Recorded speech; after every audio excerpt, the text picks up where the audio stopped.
Et donc là, je vais vous présenter une nouvelle vision du monde, donc peut-être une approche, pour peut-être une méthodologie, pour peut-être regarder le monde d'une autre manière, qui n'est pas un paradigme en soi, mais peut-être des pistes pour vraiment cerner un nouveau paradigme et un nouveau rapport au monde. Donc deux citations ici.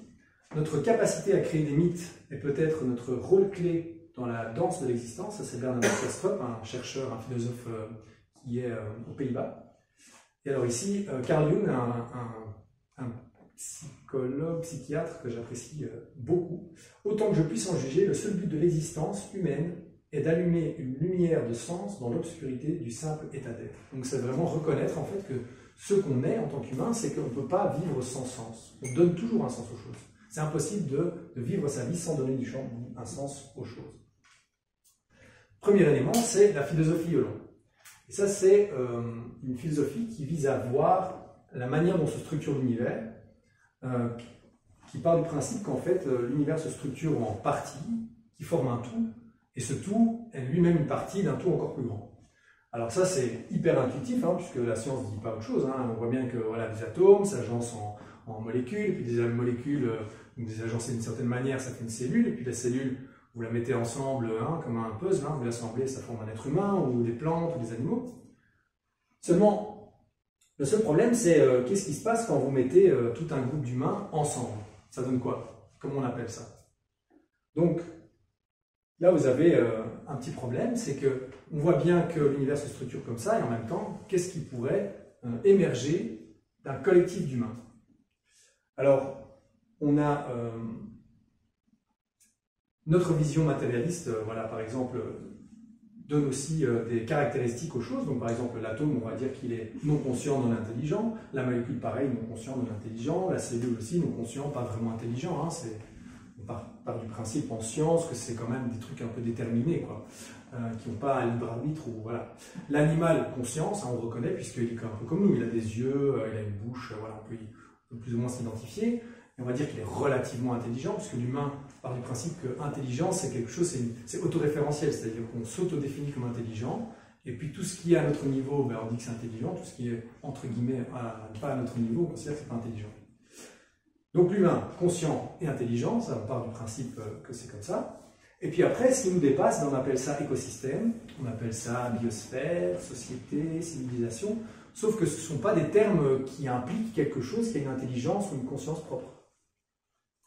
On ne part pas du principe qu'un écosystème est conscient et intelligent, comme nous. Voilà. On ne part pas non plus du principe qu'une civilisation, une société, est un être à part entière qui a une vie, une intelligence, une perception du monde qui lui est propre.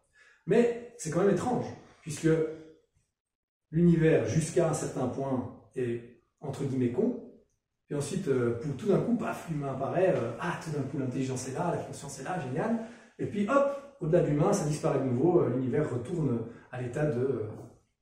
Voilà, d'une chose, quoi, de quelque chose qui n'est pas intelligent. Alors ici, je vais vous demander de faire un exercice. Je vais vous demander de fermer les yeux. Et je vais vous demander de pointer avec votre doigt, ou avec vos mains, où se situe l'intelligence dans votre corps. Donc allez-y. Ok.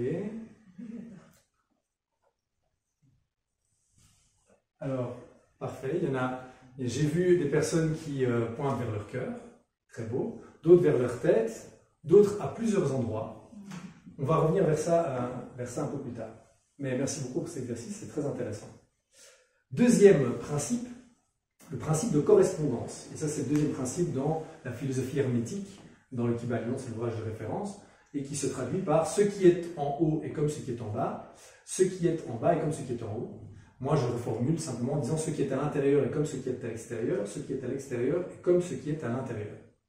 Alors, ça donne quoi? Ben, ça donne simplement le fait qu'on voit bien qu'il y a des relations entre le micro et le macro dans le cosmos, dans l'univers, qu'il y a des choses qui se répètent, des patterns, que ce soit par exemple la structure des neurones, comment ils s'agencent dans le cerveau, et la cartographie de l'univers que les scientifiques ont mis au point pour voir un peu comment les galaxies sont reliées entre elles, que l'on regarde un iris d'un œil ou une nébuleuse, toutes ces choses-là. Puis on a aussi le nombre d'or, les spirales, c'est une forme qui se répète dans l'univers à toutes les échelles, que ce soit un cyclone, une galaxie ou un coquillage, une coquille d'un mollusque.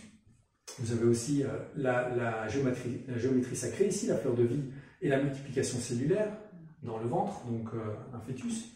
Donc, vous avez plein de liens comme ça, la géométrie des fleurs par exemple, l'arbre de vie et le placenta, vous avez plein de trucs, par exemple les poumons et un arbre, donc une espèce d'arbre intérieur qu'on a nous pour capter l'oxygène quand on respire.